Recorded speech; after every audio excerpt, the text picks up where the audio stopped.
Buenos días, les doy la bienvenida a todos en esta mañana. Agradezco especialmente la asistencia. Estuvimos ligeramente optimistas respecto de ella, pero bueno, son circunstancias, días difíciles para todos. Queremos convocar a toda la facultad a actividades como estas, en las cuales también hay análisis, comprensión, reflexión sobre lo que sucede en nuestro país. Agradezco de manera muy especial a los panelistas, a Paula, a Gabriel, a Tomás, que han aceptado esta invitación. Marcela los va a presentar más extensamente. Luego agradezco a Marcela, nuestra directora de la Escuela de Psicología, que ha tenido el protagonismo junto con las demás directoras en esta convocatoria, en esta iniciativa. Queremos que la Facultad de Ciencias Sociales se coloque como un estado también de análisis y de reflexión sobre lo que sucede, tanto desde nuestras propias capacidades como también, en este caso, de capacidades que vienen de afuera para entender algo que nosotros a primera vista no comprendemos, que son los procesos constituyentes, lo que se nos viene en términos de una nueva constitución. Con esto queremos también generar entonces una primera iniciativa, ojalá secundada por otras de similar tipo, convocando a funcionarios, a profesionales, a estudiantes de pregrado, a estudiantes de posgrado, a académicos de todas las unidades que componen esta facultad, y también, esta vez, por la premura y por la rapidez con que organizamos esto, también tratando de convocar a toda la universidad, a facultades amigas que están aquí muy cerca nuestro, algunas de las cuales han venido. Entonces queremos hacer de esto una primera iniciativa en el sentido de colocar a nuestra facultad como en este estado de comprensión, de análisis, de reflexión sobre un problema que va a permanecer con nosotros un buen tiempo. También esto es una manifestación, creo yo, de el optimismo con que enfrentamos la crisis, la necesidad de comprenderla mejor, de buscar caminos de solución. Estamos, yo en particular, muy optimista respecto de lo que está sucediendo en este país. Yo creo que va a ser para mejor, definitivamente, a pesar de todos los riesgos que enfrentamos, que son fuertes, riesgos para la democracia, para la cohesión social del país, para su orden institucional. Mi visión, al menos mi visión personal, es que todo esto va a ser para mejor. De esto va a salir un mejor país para nuestros jóvenes especialmente. Que sea esta también entonces, ese es mi mensaje, una ocasión para, sin olvidar los riesgos que enfrentamos, para mirar el futuro con optimismo y con inteligencia, que es lo que nosotros podemos específicamente aportar en una crisis como esta. Marcela va a hacer las presentaciones de rigor y vuelvo a agradecer a nuestros panelistas que han tenido la gentileza de venir esta mañana. Muchas gracias.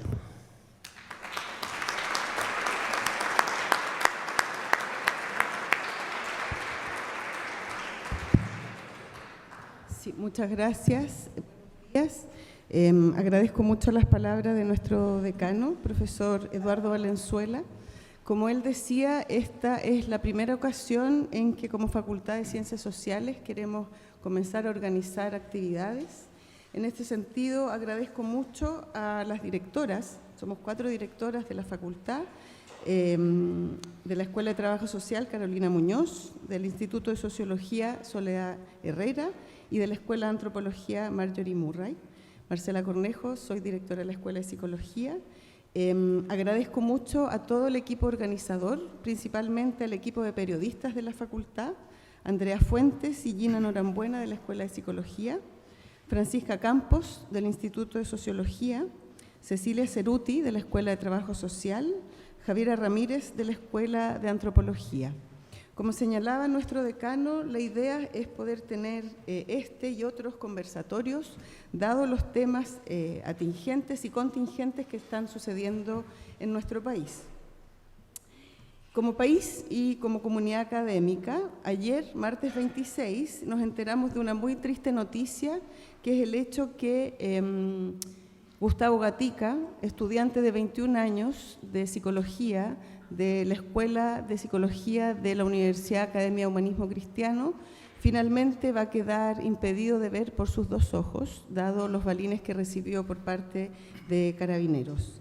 Quienes trabajamos y quienes estudiamos y venimos todos los días a los campus, a las calles y convivimos y conversamos en salas de clases y en auditorios, en patios o en estaciones de metro, un hecho como este tipo nos toca muy fuertemente. Hoy, miércoles 27, hace ya 41 días que Chile es escenario de un estallido social importante, histórico, con más de 200 manifestaciones sociales en muchas ciudades y calles y plazas y también campus universitarios. Un país se está manifestando por legítimas demandas sociales, pero esto no ha sido sin costos. Uno de los más dolorosos, que ya conocemos por nuestra triste historia pasada, es la violencia, tanto la del vandalismo como aquella perpetrada por agentes del Estado. El viernes 15 de noviembre se firmó un acuerdo político que abre posibilidades de discusión y diálogo orientadas a un nuevo pacto social. Un punto importante en este nuevo pacto social, en este acuerdo, ha sido el de la Constitución. Es por esto que como Facultad de Ciencias Sociales, Escuela de Psicología, Instituto de Sociología, Escuela de Trabajo Social y Escuela de Antropología, quisimos hacer un aporte en este diálogo, abrir nuestro campus, abrir nuestra facultad para pensar y discutir sobre este nuevo pacto social, como dice Pato Fernández, constitucionalizando la discusión o, como han dicho otros, volviendo el diálogo y la conversación constitucional. Y por eso este conversatorio, a propósito de octubre de 2019, 9 Constitución, plebiscito, convención mixta, convención constituyente. El trabajo que vamos a realizar hoy día, la modalidad de trabajo, tenemos 3 expositores que voy a presentar y a quienes les agradezco mucho su presencia. Hoy en día esta discusión que estamos llevando acá, este tipo de seminario, se está repitiendo en muchísimas partes, en muchísimas universidades, en cabildos, entonces su presencia la agradezco muy especialmente porque están ultra requeridos. Los están llamando de distintas partes, entonces nuevamente agradecerle Paula, Gabriel y Tomás que estén acá.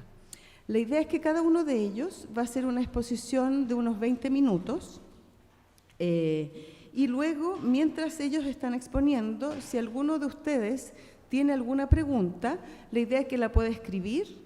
Hay gente que está trabajando con nosotros, que es un equipo que agradezco, el equipo de doctorado de Psicología y de Sociología, que nos están apoyando en recoger las preguntas, que las vamos a hacer llegar para seleccionar para que ellos luego de sus 3 presentaciones las puedan presentar.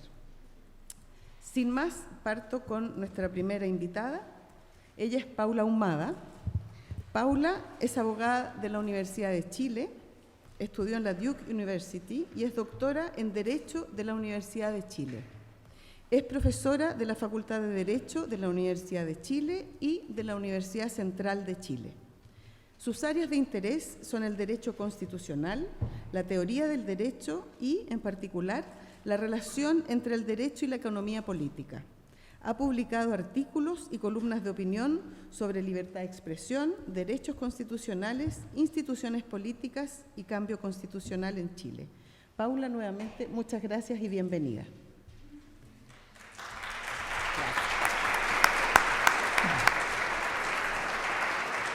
Bueno, muchas gracias por la invitación y a todos y todas por estar acá.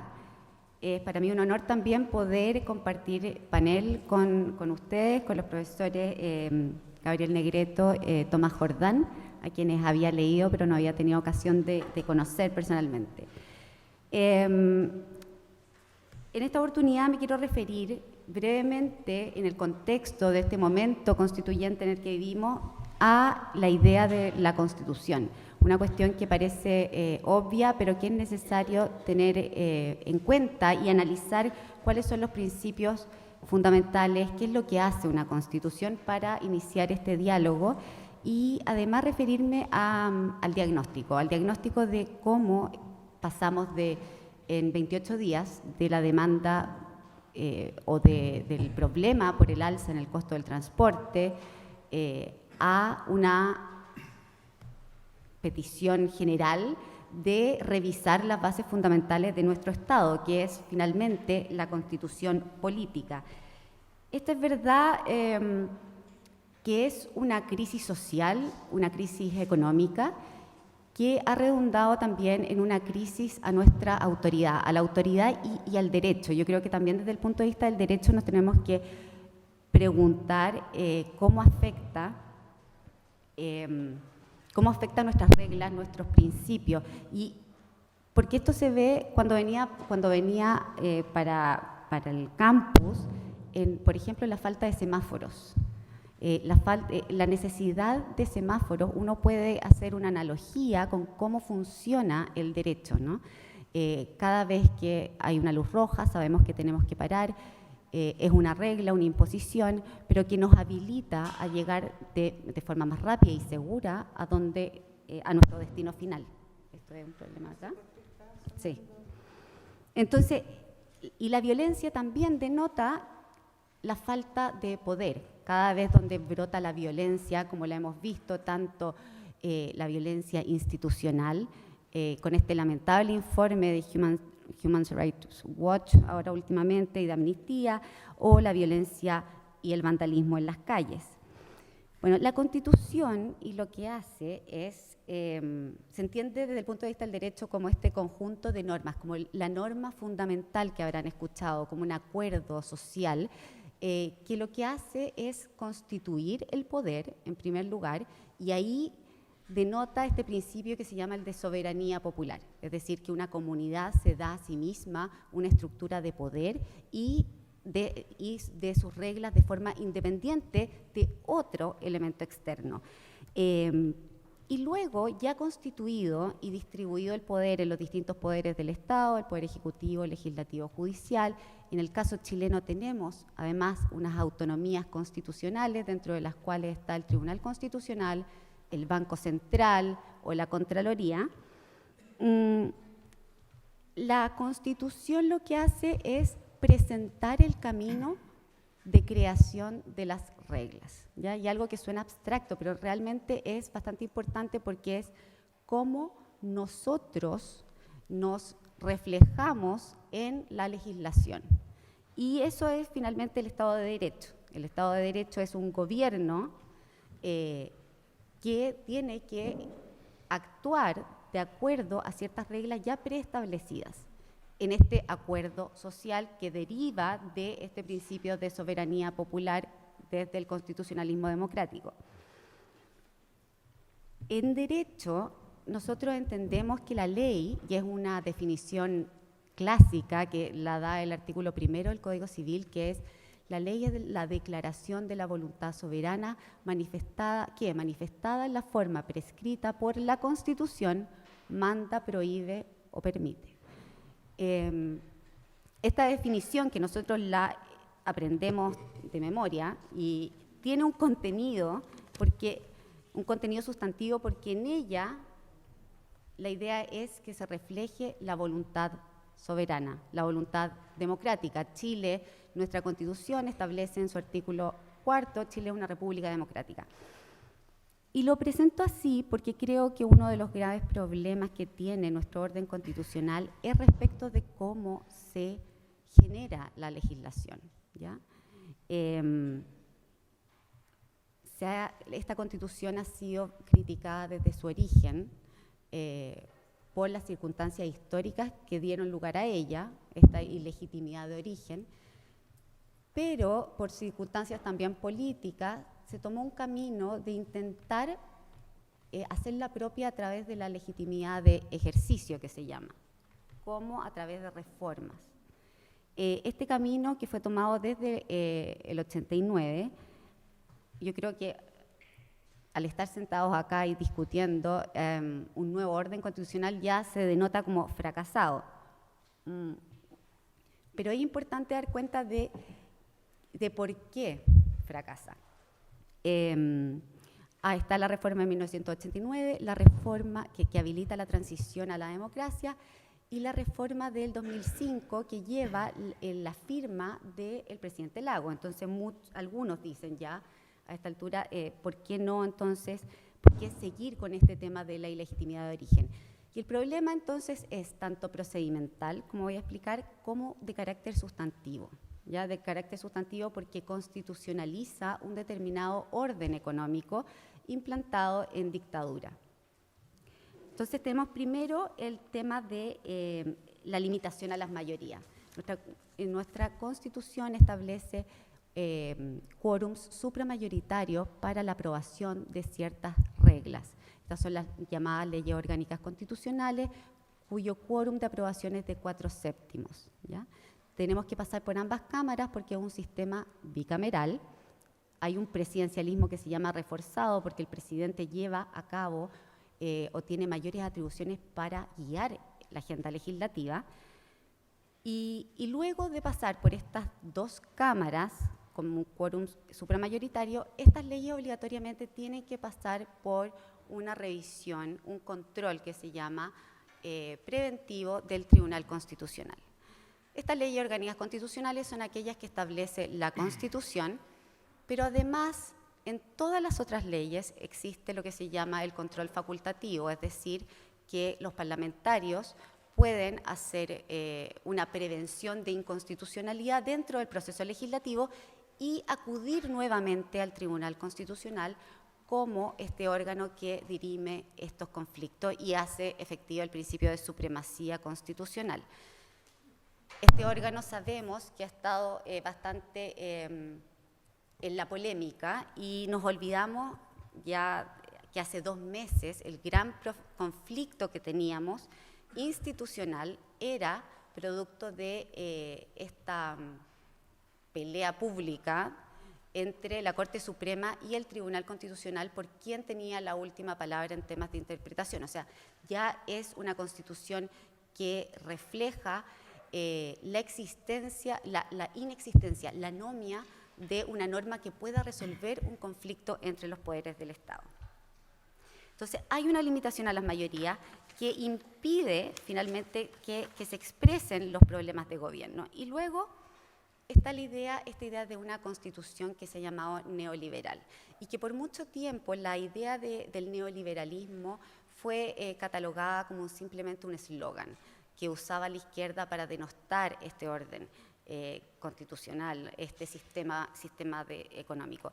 Y a mi parecer he equivocado. Yo creo que tenemos características y somos un caso de estudio a nivel comparado de cómo en una época determinada se decide implantar un orden económico diferente que asume, que le determina un rol al Estado que es distinto, ¿ya? Que es subsidiario, llamado el principio de subsidiariedad.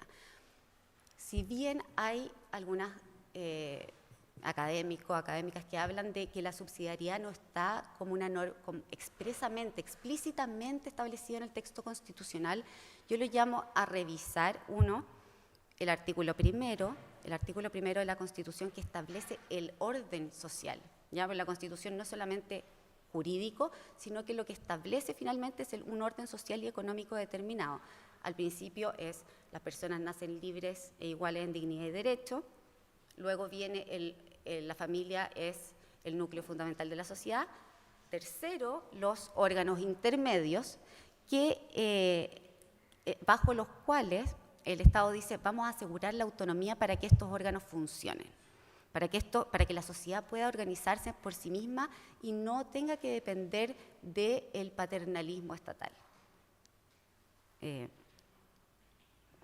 Pero en definitiva lo que hace es habilitar o potenciar la actividad económica, que también son órganos intermedios, las empresas, y potenciarlo como a través del capítulo tercero, que son los derechos y garantías fundamentales, a través del establecimiento de la libre actividad económica, el reconocimiento de la libertad económica, que leía una entrevista a Bertelsen, que fue uno también de los miembros de la Comisión de Estudio de la Nueva Constitución, y dice, bueno, esta es una de las originalidades de nuestra Constitución. También refuerza la no discriminación en materia económica, refuerza también el derecho de propiedad en sus diversas especies, el artículo 19, 23, 24, 25, en fin. Hay un conjunto de reglas y de principios que habilitan, creo yo, la concentración del poder económico, que es una de las razones que nos tiene a todos reunidos acá, digamos, y discutiendo acerca de un nuevo cambio. Finalmente,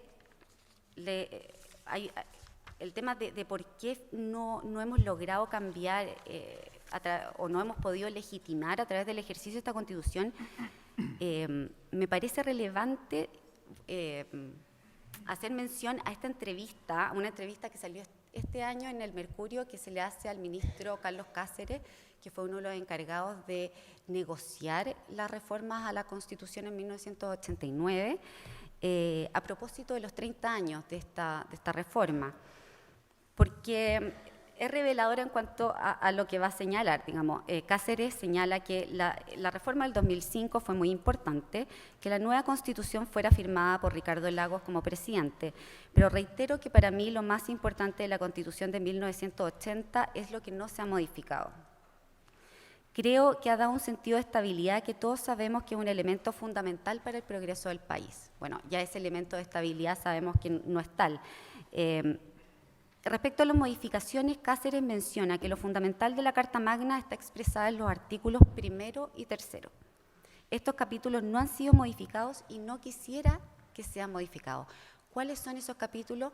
El capítulo de bases de la institucionalidad, donde está este artículo 1, que establece la forma del Estado y la forma de nuestra sociedad, y el capítulo 3, que establece los derechos y garantías fundamentales. Los llamo también, los invito a revisar la Constitución. La Constitución no solo es el texto, sino que también su práctica, como lo hemos visto numerosas veces en los conflictos en los cuales en las polémicas en que ha estado presente el Tribunal Constitucional. Muchas gracias. Ahí lo voy a decir.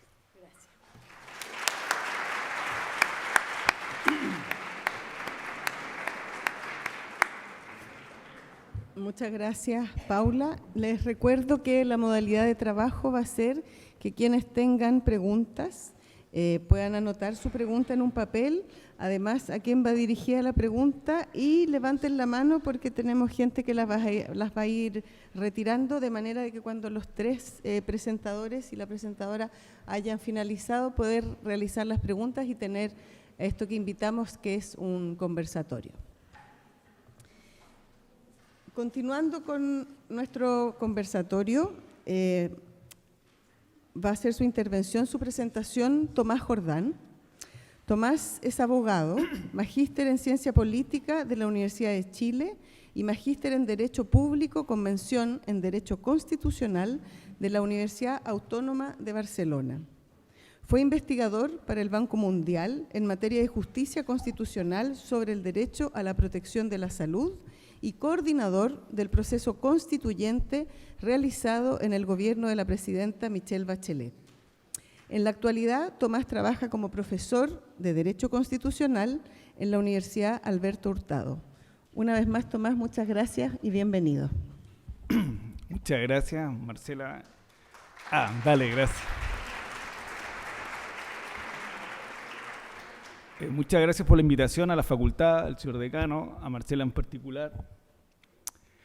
Mi presentación va a ser no muy larga y tratando de traspasar, por decirlo así, algunas cuestiones de la experiencia que nosotros vivimos entre el año 2014 y 2018, yo como asesor de la presidencia en materia constitucional, y cuáles de esas cuestiones nos llevan o pueden ser ligada al proceso constituyente actual y cuáles son aquellos elementos más propios del constituyente actual.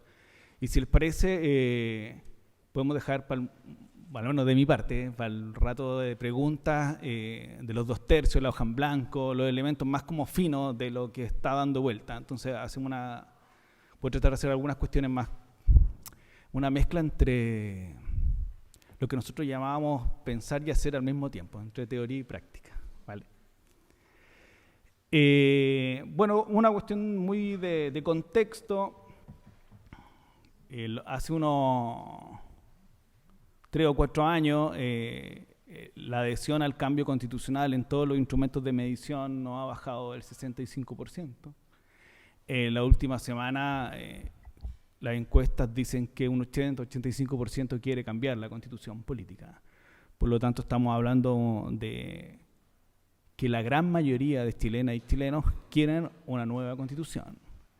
Ese es el contexto de este tema, más allá del contexto que estamos en un macro contexto de estallido social, de una crisis muy compleja, de una debilidad institucional muy grave, en que un gobierno retraído y un Congreso que ha tenido que tomar cierto protagonismo, con 5% de apoyo. Entonces es un contexto muy difícil, pero en ese escenario voy a decir ciertas cuestiones que van a sonar, algunas de ellas políticamente bien incorrectas en el contexto actual. Uno, que los países se otorgan las constituciones que pueden otorgarse, ¿okay? No hay fórmulas mágicas. Nosotros tenemos muchas expectativas sobre las cuestiones que pueden pasar, y voy a ser súper concreto. Muchas personas creen que la Asamblea Constituyente, por ejemplo, o la Convención, tendría que ser, ojalá las personas que yo quisiera que estuviesen ahí. Pero las constituciones para que sean tales, deben cumplir 2 requisitos, que a mi juicio son indispensables e inseparables. Uno es que deben existir los acuerdos políticos lo más amplio posible, y 2, tiene que haber legitimidad social. Sin ninguno de esos 2 elementos no vamos a tener constitución política. Si no sostenemos ambos elementos, no va a haber nueva constitución. No conozco ningún caso, a lo mejor Gabriel me va a desmentir, que no haya acuerdo político y legitimidad hacia ese texto o hacia ese proceso. Es decir, si no intervienen los actores políticos institucionales, no hay nueva constitución. Y si esas decisiones de esos actores políticos institucionales no son apoyadas por la ciudadanía en un sentido sencillo de definir legitimidad, no va a haber nueva constitución. Y ese es el desafío que hoy día exactamente estamos en las negociaciones que se están dando tanto entre los dirigentes de partidos políticos, presidente, la comisión técnica que también tiene que tratar de ejecutar ese acuerdo que se celebró hace unos días atrás, en cómo proponernos, seguir proponiéndonos una fórmula que haya un acuerdo político, que se sostenga ese acuerdo político y que las decisiones que se toman o las propuestas que se nos van a hacer sean socialmente apoyadas, por decirlo de alguna manera, que tengan legitimidad social. ¿Por qué es importante? Creo yo porque lo que ha faltado desde la dictación de la Constitución del 80 es lo que me atreví a denominar como la ausencia de un compromiso constitucional. Es decir, esa voluntad que tenemos los miembros del pueblo de Chile de adherir a la Constitución política.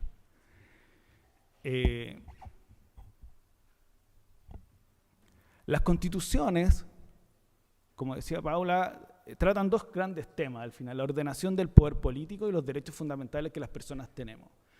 Ambas cuestiones tienen un elemento en común que limitan el poder político, porque la ordenación del poder limita los poderes del Estado, y tener derechos nos pone a nosotros unos atributos que le podemos poner como defensa o pedirle al Estado ciertas cosas. ¿Qué quiero decir con esto? Que esta legitimidad social, que es muy clave en este proceso, hay que entender que la Constitución es un acuerdo compartido sobre ciertas cuestiones, no es un mínimo común múltiplo, por decirlo así. Es decir, cuando nosotros, que dedicamos al mundo del derecho, la última vez que vimos la teoría de los conjuntos fue como en tercero medio. Pero si uno lo tuviese que poner así y diferenciar, está en que ese espacio que quedaba al centro en la teoría de los conjuntos es el mínimo común. Y el compartido son aquellos elementos que están fuera de ese mínimo común. Para estar en un mínimo común yo no necesito mucho esfuerzo, solamente decir las cosas que creo, tú dices las cosas que crees y lo que se queda al medio es lo mínimo común. Eso no es una constitución política. Una constitución política es un acuerdo compartido sobre el poder y los derechos. ¿En qué elementos que nosotros a lo mejor no tenemos en común en ese círculo estamos dispuestos a ceder o a encontrarle un punto al de al lado? Eso al final del día, es la negociación política propiamente tal, que vamos a reflejar después la idea de los 2/3 en hoja en blanco. ¿Okay? Por lo tanto, aquí hemos estado en presencia estos últimos 38, 39 años en un espacio en que no hay voluntad de adherir a un texto porque ese texto no nos representa. Y como no nos representa, no nos sentimos obligados al texto. Las constituciones que están bien constituidas generan el efecto inverso. Como nos representa, aunque no diga todo lo que nosotros queremos, sí nos identifica, y como nos identifica, nos sentimos obligados a ella. Okay. Pasó, curiosamente, con la Constitución del 25, que nació en un contexto bien espurio, pero dijo las cosas que en ese momento estaban en la sociedad. Veníamos de la crisis del liberalismo, la cuestión social chilena, y la Constitución del 25 lo que dijo fue, junto con las libertades individuales, hay otros derechos, como la educación, la salud, justo en el momento en que la cuestión social, esos derechos sociales eran relevantes y eran el inicio de un camino. ¿Okay? Entonces nosotros, como ciudadanos y ciudadanos de esa época, le otorgamos legitimidad porque nos sentimos identificados con ese texto. Tanto así que viene a ser hoy día como un ícono de lo bueno que fue alguna constitución chilena. Otro elemento que hay que tener a la vista, que al menos para mí es clave, es que estamos cambiando la constitución en un régimen democrático. Y por lo tanto, cambiar la constitución en régimen democrático es más dificultoso. Dificultoso en el sentido que es más lento, ocurre por momentos, no es un Big Bang constitucional por propiamente tal, sino que más bien es una eclosión constitucional en que la sociedad empieza desde adentro a expresar su disconformidad con la Constitución y por lo tanto aboga porque ésta se cambie. Y eso lleva a que muchas veces se produzcan momentos que flotan y descienden. Tuvimos un proceso con la presidenta Bachelet en que pareció que podía haber sido y de repente decae, ¿vale? Y ahora estamos de nuevo arriba con mucho más como rating, por decirlo así, y estamos ahí. Pero así cambian las constituciones en democracia. Las constituciones de Big Bang son cuando tenemos una independencia o pasamos de dictadura a democracia. Son esos momentos coyunturales en los cuales te permite en un momento determinado armar una constitución política. El proceso constituyente chileno se enmarca en una tradición histórica que por primera vez en una de esas es posible cambiar, que es la frase muy sencilla como una constitución nacida en democracia. ¿Y por qué tiene tanto valor? Porque nuestras constituciones no han nacido en democracia. Entonces, la Constitución de 1833 tuvo como antecedente una guerra civil entre el 29 y el 30, en que el mundo conservador se impone al mundo liberal. La Constitución del 25 tiene este ruido de sable y situaciones de anormalidad institucional hasta el año 32. Entonces, y la del 80 es hija de una dictadura militar. Entonces, cuando se habla de que Chile podría darse por primera vez una constitución democrática, tiene que ver con que el sostén de la constitución está ligado a la idea de soberanía popular, a la idea de autodeterminación política, a la idea de la mayoría. Eso es lo que está sosteniendo a la idea de igualdad política. Eso es lo que está sosteniendo en el fondo este proceso. Y si todo resultase bien, podríamos decir, haciendo también téngase presente las graves violaciones a los derechos humanos que se han ocurrido, que la Constitución puede ser hija de un movimiento multitudinario de la ciudadanía. Entonces el antecedente sería una movilización ciudadana, democrática y deliberativa, porque en el fondo no es solamente la movilización, son los miles de cabildos autoconvocados que se han desarrollado deliberando, o sea, incorporando a nuestros propios procesos. A ver, voy a ejemplificarlo así. Cuando nosotros llevamos a cabo el proceso participativo el 2016, había muchas dudas, sobre todo de la academia, de que la gente pudiese participar. Y las 2 primeras semanas, el call center que había contestaba la siguiente pregunta: ¿dónde tengo que ir para mi encuentro local autoconvocado? Y nosotros no, si es autoconvocado. Entonces decía, pero ¿dónde tengo que ir a mi encuentro local autoconvocado? Porque voy al municipio, porque la gobernación me cita, porque las universidades me invitan a un conversatorio, pero tengo que ir a un lugar. ¿Vale? Y lo que apareció desde el 18 de octubre en adelante no es solo la marcha, sino que es la democracia deliberativa autoconvocada. Ese es el antecedente posible de la Constitución que vamos a tener si es que lo logramos hacer bien. ¿Vale? En ese sentido, nuestro proceso constituyente, en particular el nacimiento y extinción o eventual extinción de la Constitución del 80, ha tenido también distintos momentos. ¿Vale? Se crea en un plebiscito espurio, ustedes sabrán, y si no se los cuento, está calculado más o menos que el 38% de los votos hubo fraude en ello.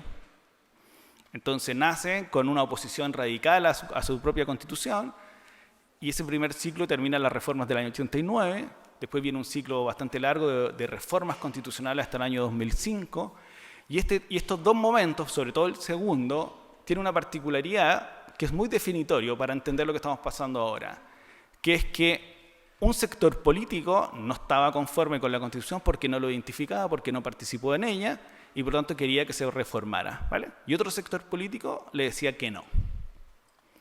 Entonces, la reforma constitucional, desde el 89 hasta el año 2005, se basa en lo que podemos llamar una cabeza de veto, que yo te digo lo que puedes cambiar porque yo tengo los votos que te faltan para cambiarla. Y ahí viene el segundo gran ciclo que empieza el 2013 con la presidenta Bachelet y el de hoy día, porque la voluntad institutiva, es decir, la voluntad de otorgarse una constitución política propiamente tal, se instala en el debate político plenamente, por decirlo así, con partidarios y con opositores. Pero la idea de dejar atrás la reforma pasando a un nuevo texto es el punto de inflexión que se produce en la campaña presidencial del 2013, diría yo. ¿Vale? Ahora bien, ¿cuál era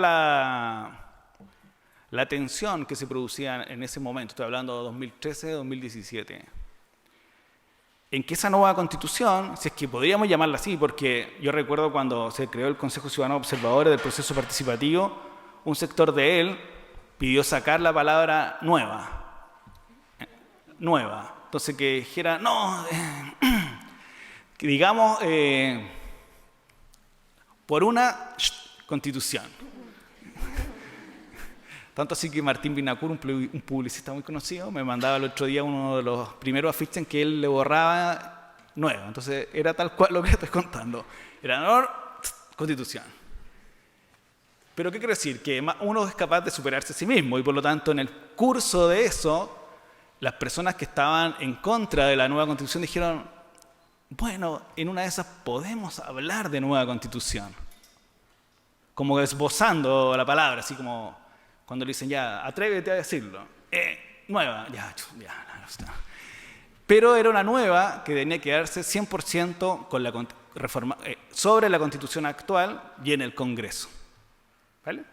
La presidenta Bachelet propone que sea fuera del Congreso, en lo que se llamó por primera vez una convención constitucional que se presentó en abril del 2017.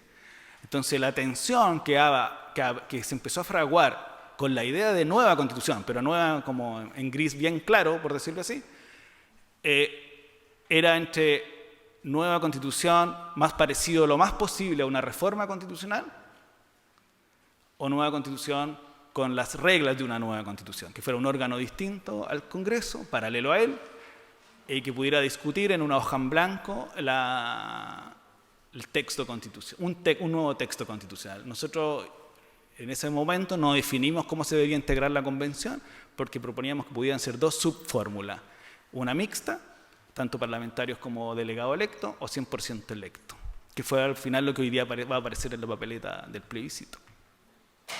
Pero saltamos a este último ciclo que está dado las últimas 4 semanas, en que la tensión se está dando en otro contexto. Ya nueva aparece en negro, por decirlo así. Es nueva constitución.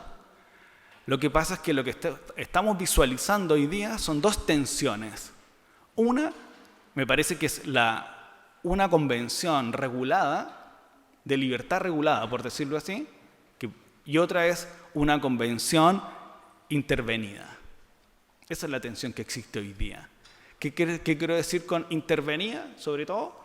Que es que ojalá el resultado de esa convención no sea muy distinto, aunque sea en hoja en blanco, a las cosas claves para algunos que hoy día existen. Y la libertad regulada es que como es una convención, es un órgano, tiene que tener ciertas reglas, y esas reglas, dentro de marcarle una cancha, y que ocurra la deliberación pública dentro de esa cancha. Y segundo, y aquí voy cerrando para que después podamos conversar si les parece, tiene que ver cómo, y vuelvo al punto inicial, cómo esa convención es legítima. Hay un mínimo de legitimidad, pero por lo mismo muy mínimo hoy día, que tiene que ver con el Congreso en la convención. ¿Ok? Es decir, si nosotros dijéramos o afirmásemos acá, o yo les preguntase, ¿creen ustedes que la convención que solo se replique lo que hoy día es el Congreso sería totalmente legítima? Y lo más seguro es que yo creo que van a decir que no, ¿vale? Bueno, capaz que me digan que sí, pero no, yo creo que no. Entonces la pregunta es, hoy, esa convención, que nosotros la visualizamos ahí, está ahí. ¿Hay acuerdo político? Está ahí, sosteniéndose duramente, pero está. ¿Cuál es la legitimidad entonces? Entonces tenemos, creo yo, 4 elementos que están dando vuelta como factores necesarios de legitimidad. Uno, no solamente que la fórmula la apoyemos, sino que además participemos en ella, junto con. ¿Okay? Es decir, la idea de participación pública incidente me parece que es una clave para avanzar en texto de nueva constitución. Y lo digo, si esta convención se instalara a fines del próximo año, me parece que la discusión pública de participación pública incidente está dada antes y durante. Cómo la participación pública incidente nutre a nuestros delegados constituyentes.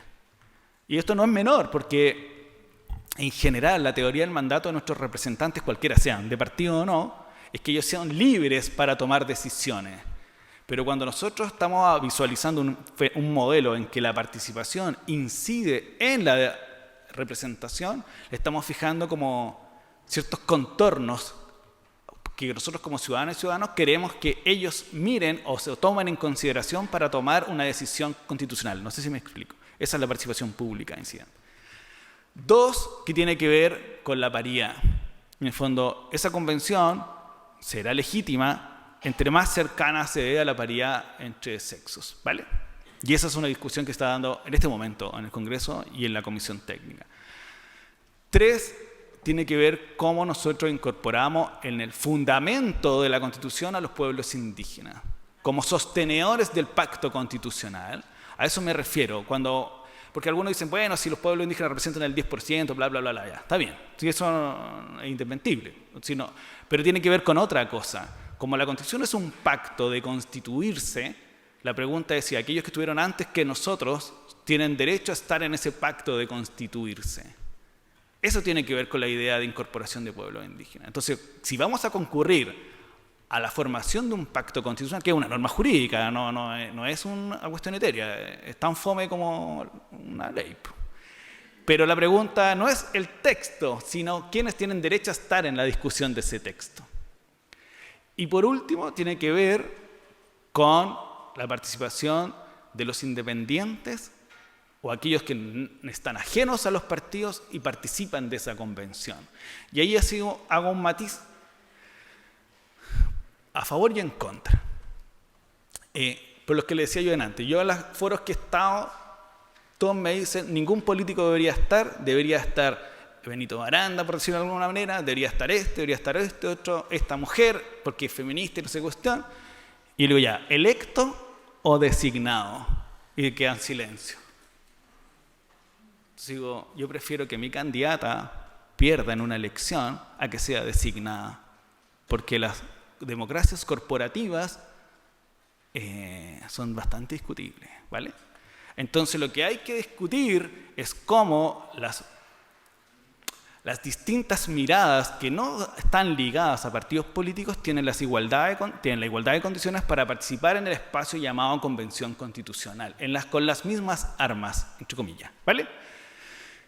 Y esto, y ahí dice que cierro, tiene que ver con que para la ciudadana y ciudadano una convención no es lo mismo que un congreso.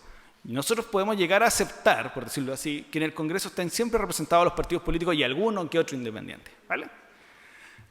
Pero en la Convención Constitucional, y apareció en el proceso participativo 2016, las personas veían la Asamblea como un lugar en que las distintas miradas de la sociedad, no solo de partidos, estaban dentro.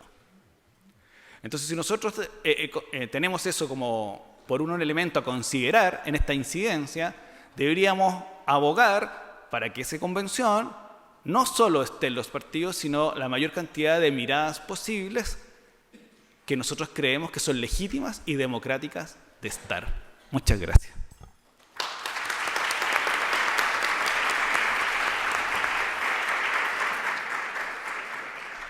Muchas gracias, Tomás, por tu intervención.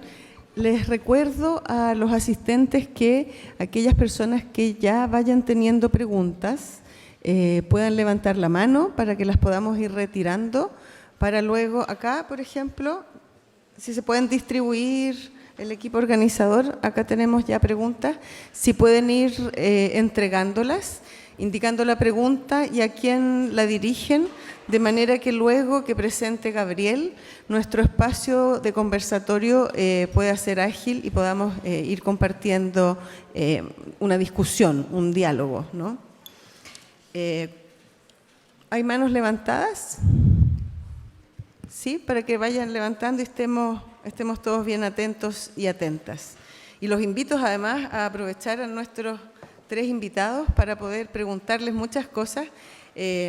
Parte de nuestro interés como directoras de las 3 unidades académicas de la Facultad de Ciencias Sociales fue pensar que desde las ciencias sociales, en los cabildos que hemos realizado, en las conversaciones que hemos realizado, en los encuentros, en las aperturas y cierre de nuestros campus universitarios, hemos hablado mucho de Constitución y creemos que esto es y no. Tenemos la suerte de tener a estos 3 invitados acá, entonces aprovechémoslos y preguntémosles todas las cosas que creemos saber, pero que no sabemos mucho, o por lo menos estoy hablando por mí. A continuación, nuestro tercer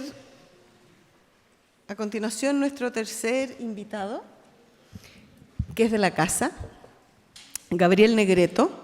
Gabriel es abogado de la Universidad de Buenos Aires y doctor en Ciencia Política de la Columbia University. Su trabajo investigativo se ha centrado principalmente en política constitucional comparada, diseño institucional y procesos de reforma electoral en América Latina. Gabriel ha sido consultor de diversas instituciones internacionales como la Organización de Naciones Unidas, el Instituto Internacional para la Democracia y Asistencia Electoral y el Programa de Naciones Unidas para el Desarrollo, PNUD. Gabriel es profesor asociado del Instituto de Ciencia Política de la Facultad de Historia y Ciencia Política de esta universidad. Gabriel, nuevamente muchas gracias y bienvenido.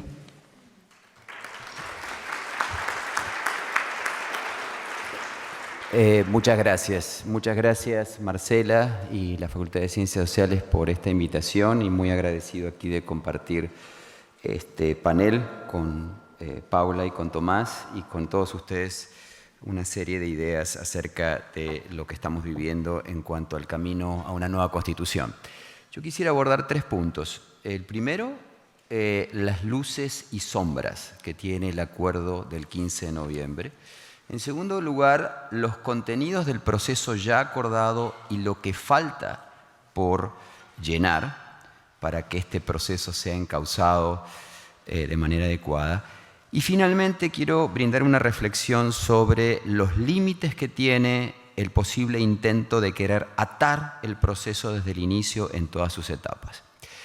Con respecto al primer punto, creo que lo primero a dejar en claro es que el acuerdo político del 15 de noviembre, y en esto estoy coincidiendo con cosas que ya han dicho Paula y que dijo Tomás, el acuerdo es muy valioso porque hace posible algo que hasta no hace mucho tiempo era impensable, como la adopción de una nueva constitución. Este es un evento que hay que celebrar, ¿sí?, en Chile, porque los chilenos se merecen una nueva constitución, por muchas razones. Hay razones simbólicas que tienen que ver con estar viviendo en democracia, con ajustes, con adaptaciones, pero una constitución sancionada en dictadura que es como si fuera un recordatorio constante de una herida abierta que no ha sanado aquí en Chile. Sí.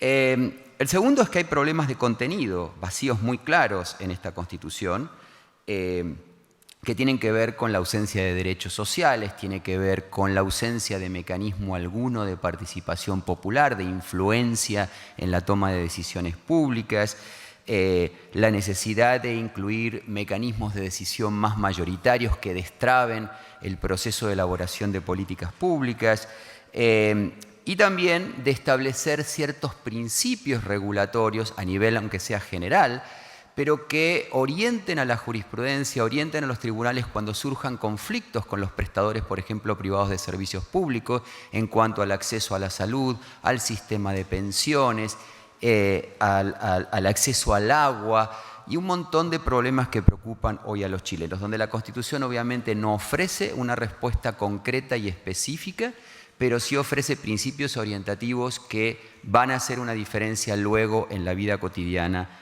de los chilenos y las chilenas. El día 21 de noviembre, es decir, el jueves de la semana pasada, salió una carta publicada por CIPER que cuestionaba una carta que habíamos firmado un conjunto de académicos el día 18 de noviembre, es decir, pocos días antes, según la cual el acuerdo político del 15 de noviembre no merece el apoyo porque le otorga control a los partidos políticos, anula los movimientos sociales y pretende hacerse dentro de la institucionalidad existente.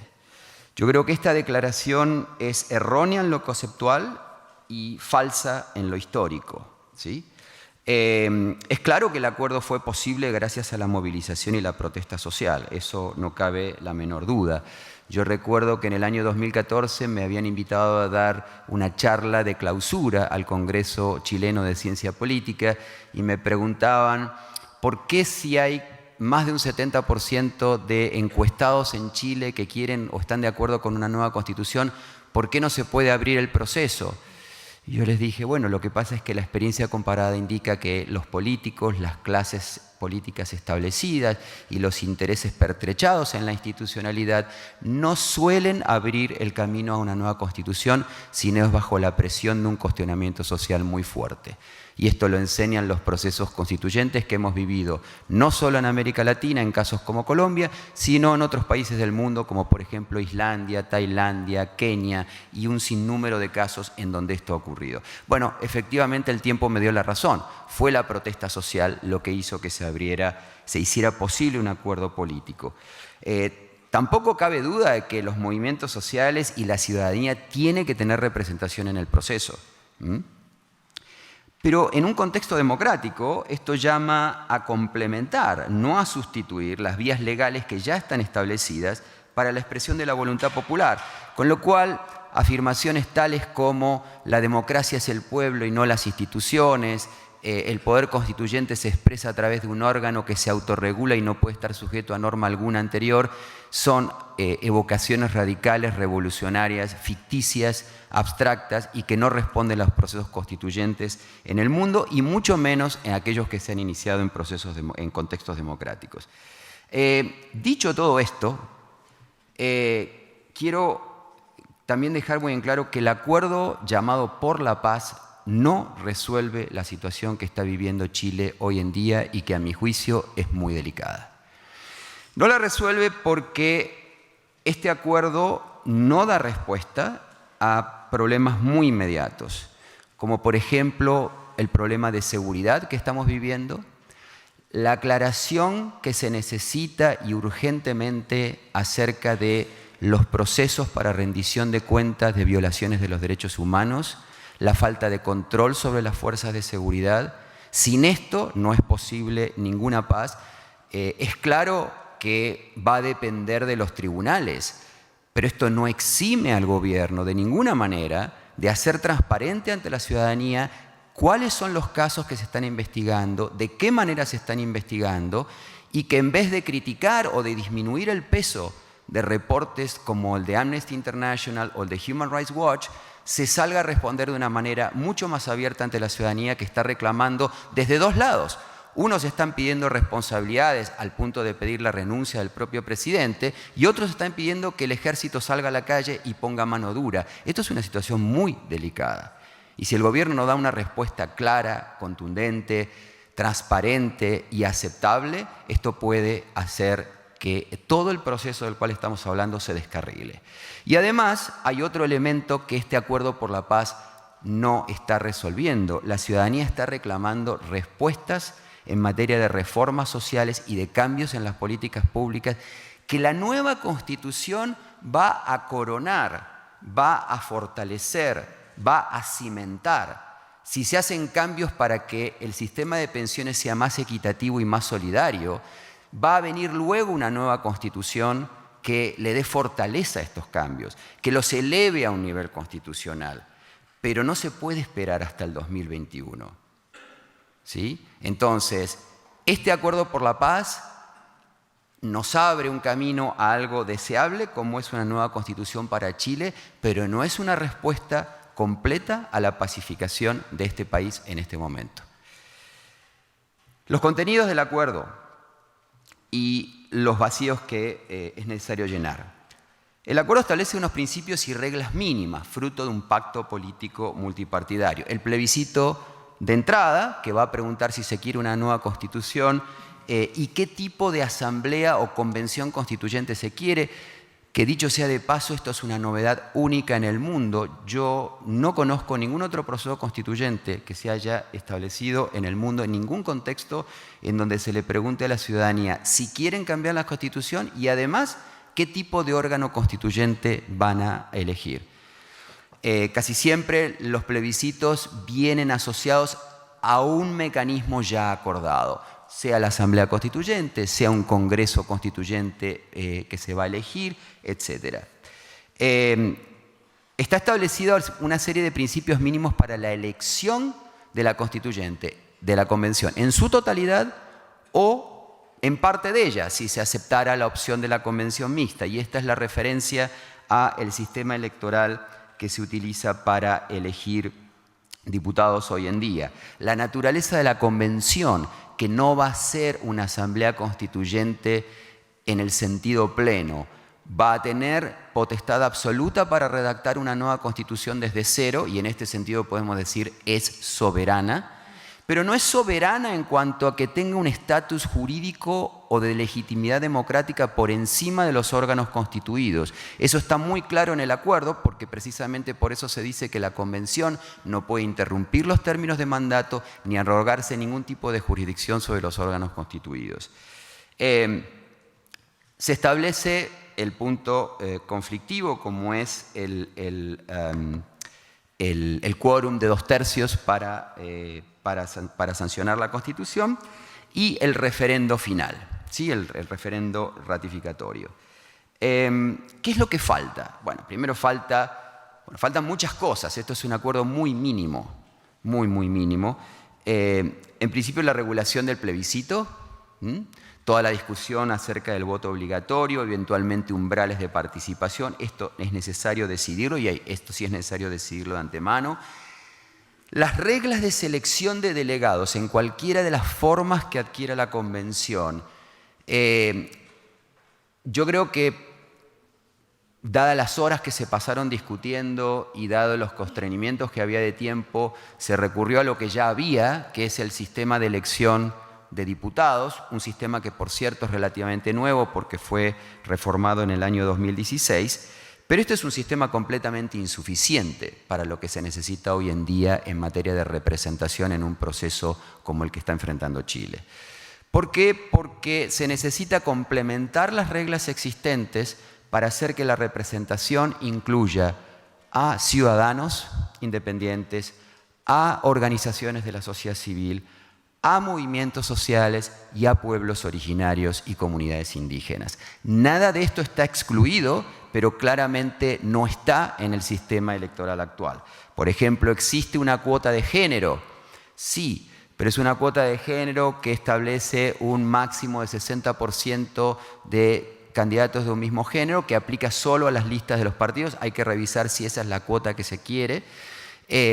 Existen reglas para la elección de independientes, pero solo como individuos, no como posibles coaliciones de independientes que puedan presentar listas tal como lo hacen los partidos. No existe la posibilidad hoy de que las asociaciones de la sociedad civil, organizaciones, puedan presentar listas de candidatos. Todo esto hay que discutirlo junto con el tamaño de la propia convención, que va a influir mucho el carácter representativo. Si hoy tuviéramos una convención con el mismo tamaño que tiene el Congreso, es decir, de 155, estamos hablando de una magnitud de distrito, ¿sí?, promedio de 5 o 5.5. Esto quiere decir que hay distritos muy pequeños, por ejemplo, de 3 o 4 candidatos, que no son suficientes, ni con cuotas ni de ninguna otra manera, para poder incorporar la diversidad que necesitamos en la representación de esta Asamblea. Y esto es un desafío muy importante. No está establecida la jurisdicción todavía para la resolución de conflictos procedimentales. En principio, y dada la experiencia comparada, esto le correspondería al propio Tribunal Constitucional, porque el procedimiento en sus aspectos básicos va a estar establecido en una reforma de la Constitución, pero la intervención del Tribunal Constitucional es muy conflictiva, con lo cual hay que decidir qué jurisdicción va a intervenir cuando estos conflictos ocurran, y no les quepa la menor duda de que van a ocurrir, ¿sí?, por más que se intente resolver todo. Luego, la regla de 2/3. La regla de 2/3 dice mucho menos de lo que la gente y los políticos mismos están reflejando que dice. Esta regla no está diciendo si después de 2 o 3 intentos de aprobar en particular la Constitución se podría bajar el quórum, incluso en sucesivas rondas llegar hasta la mayoría absoluta. Esto es perfectamente posible y no está para nada excluido del acuerdo, y va a ser un tema políticamente cargado para decidir. En cuanto a el último punto que quiero abordar, que son los límites que tiene el intento de regular el proceso de antemano y dejar que nada se escape, un punto al cual también Tomás hizo referencia en parte. Por un lado tenemos visiones radicales que suponen o proponen que el proceso constituyente debería ser de alguna manera autorregulado por asambleas populares, ¿sí?, y donde no debería haber ninguna intervención de los poderes políticos, del Congreso, de los partidos, ¿sí?, sino que debería ser algo así como una suerte de proceso que se autorregulara por generación espontánea. Esto no es posible y tampoco es deseable, pero hay una suerte de pretensión opuesta por parte del gobierno, por parte de ciertos partidos políticos, en parte comprensible por la aprensión y la incertidumbre que genera este proceso, también por parte de sectores económicos, de querer regular todo hasta el mínimo detalle. Esto no va a ser posible, ¿sí? Y no va a ser posible quitarle la facultad a la convención que se va a elegir de tener que decidir su reglamento, reinterpretar reglas que se le establecieron vía constitucional o vía una ley de convocatoria y decidir normas específicas para funcionamiento. Y quisiera poner esto con el ejemplo de la regla de los 2/3 y la hoja en blanco. A ver, se puede pensar que en caso de no alcanzarse un acuerdo para llegar a los 2/3 de la totalidad de los miembros de la convención. La ley orgánica o la ley de convocatoria, esto ciertamente no la Constitución, avanzar algunos lineamientos, algunas pautas para cómo establecer mecanismos de desbloqueo. ¿Sí? Esto pudiera ser. Pero claramente es un tema muy difícil que no se va a poder completar y que tampoco se puede resolver con salidas fáciles como la hoja en blanco. La hoja en blanco yo creo que fue una invención, o sea, una salida política para explicar a aquellos que aceptaron la regla de los 2/3 por qué en realidad esto no es dañino ni siquiera y que no permite que prosiga el statu quo en el caso de que no se llegue a acuerdo. Pero a partir de aquí, digamos, de esta salida política, quizás para responder a una pregunta periodística, se han empezado a decir una serie de cosas que para mí tienen muy poco sentido. Por ejemplo, que todo lo que no se acuerde va a quedar fuera de la Constitución y que entonces debe resolverse por vía de legislación ordinaria o por interpretación judicial. A ver, la idea de dejar fuera de la Constitución todo aquello que no sea acordado en torno a ciertos puntos que no generan consenso, eso puede ocurrir con respecto a ciertos temas. Si alguien quiere proponer un criterio moral, tipo hay que defender a la vida desde la concepción, o que se quiera establecer un modelo sustantivo económico, una economía cooperativa o una economía capitalista de mercado. Eso no tiene por qué estar en la Constitución y si hubiera un desacuerdo sobre eso puede quedar fuera. También puede pensarse en regularse por una ley ordinaria, por ejemplo, la composición o selección de una comisión, un órgano nuevo que se cree, pensemos en un órgano anticorrupción, un órgano para la protección de los derechos humanos, en el cual no haya acuerdo acerca de cómo se van a seleccionar sus miembros. Esto puede quedar perfectamente a ser resuelto en un futuro por vía de legislación ordinaria. Pero son muchos los temas, mucho más que estos otros, los que forzosamente tienen que estar en la Constitución. Es decir, no puede quedar fuera de la Constitución ni resolverse por vía de legislación ordinaria ni por vía de interpretación judicial el procedimiento para la elaboración del presupuesto, el nombramiento de los jueces del Tribunal Constitucional, el sistema de control de constitucionalidad de las leyes, solo para mencionarle algunos. Entonces, para aquellos temas que tienen que quedar dentro de la Constitución, no solamente la idea de la hoja en blanco no resuelve nada, sino que confunde. ¿Sí? Aquí va a haber que pensarse en mecanismos alternativos de desbloqueo. Típicamente, ¿cuáles son estos mecanismos de desbloqueo en la experiencia comparada y en la lógica de diseño de estos procesos? Bueno, en primer lugar, que se tienen que establecer comisiones de acuerdo cuando estos desacuerdos ocurran para elaborar proyectos alternativos. Someter los puntos en desacuerdo a nuevas votaciones. Cuando las votaciones en una segunda ronda no alcanzan las mayorías requeridas, lo típico es bajar el umbral de 2/3 a 3/5 y la posibilidad de llegar a una última votación por mayoría absoluta no solo no es descabellada, es bastante razonable para aquellos temas que sí tienen que quedar. Y por último, y con esto termino, recurrir eventualmente, como también se ha hecho, y es una de las pocas formas de resolver, que la ciudadanía al final no solamente ratifique si está de acuerdo o no con la nueva Constitución sancionada por la Convención Constituyente, sino que se pronuncie sobre una serie de temas que tienen que estar en la Constitución y que no llegaron a acuerdo en la Convención. Esto se tiene que manejar como último recurso, pero hay que tener en cuenta que dependiendo del tema y dependiendo de las alternativas, es posible que al final del día, si, por ejemplo, se hiciera una pregunta, ¿está usted de acuerdo con que el Congreso tenga la capacidad de cambiar la propuesta de presupuesto elaborada por el presidente? Y a eso el 50%, más del 50% diga no, lo que prevalece es el statu quo. No hay ninguna otra solución. Muchas gracias.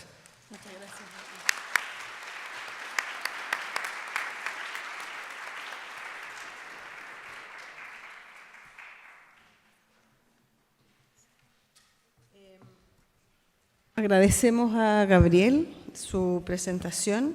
No sé desde allá, pero desde acá mi impresión es que las tres presentaciones nos han enseñado muchísimo, nos han dejado muchas preguntas también, nos han hecho ciertos recorridos históricos, contextualizaciones, que me parece importante que podamos tener en cuenta. Estamos recogiendo las preguntas. La idea es que, directoras, la idea es que les vamos a pasar las preguntas a los presentadores, de manera que ellos puedan ir eligiendo cuál, pero para comenzar voy a hacer una pregunta general, que se la hacen a todos, y con eso partimos. Una pregunta del público que le hacen a Tomás, a Paula y a Gabriel es: ¿realmente se llegarán a tomar en cuenta las deliberaciones de cabildos autoconvocados en la Constitución o medidas del Gobierno? ¿Cómo sería? ¿Por qué vías y por qué formas? ¿La repito? ¿Realmente se llegarán realmente a tomar en cuenta las deliberaciones de cabildos autoconvocados en la Constitución o las medidas del Gobierno? ¿Y cómo sería? ¿Por qué vías y por qué formas? Ustedes me dicen quién quisiera. Dale. ¿Tomamos una de una?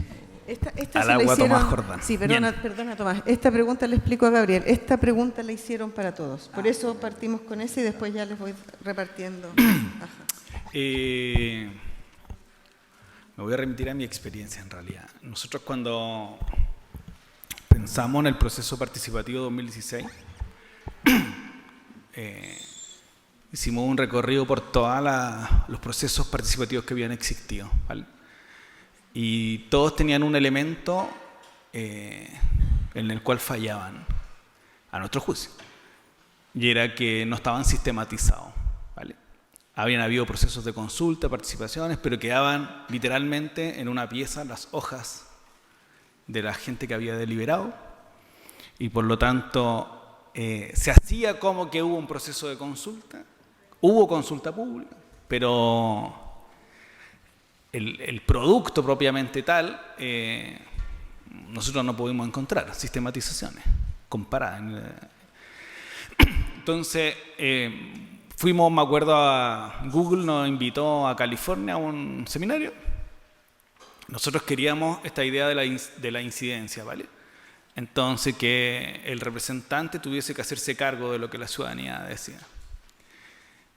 Y no había ninguna plataforma para que lo que la gente deliberaba se transformara en algo. Entonces, y parto ahora de una cuestión final, hubo mucha gente que nos criticó, con razón, que el proceso participativo 2016, no sé si alguno de ustedes participó, era como muy formal, porque tenías que rellenar un formulario, y tenías que subirle una web, tenías que sacarte una selfie y incorporar tu root. Pero el sentido tenía de que toda esa información fue sistematizada, 100%. 200.000 frases, 6 millones de datos están ahí disponibles y sistematizadas. Porque es la única manera, a nosotros, que era posible que la participación pública pudiese estar presente o al frente de quien tiene que tomar decisiones. Cierro mi intervención en el proyecto que presentó la presidenta Bachelet en 2018, que se suspendió el proceso y todo, recogía 90 prioridades que habían aparecido en las bases ciudadanas. Que estaban, incluso existía una plataforma en que tú las podías trazar hasta el ELA, en la cual se había discutido ese tema, hasta el encuentro local. Pasaba por los cabildos hacia atrás.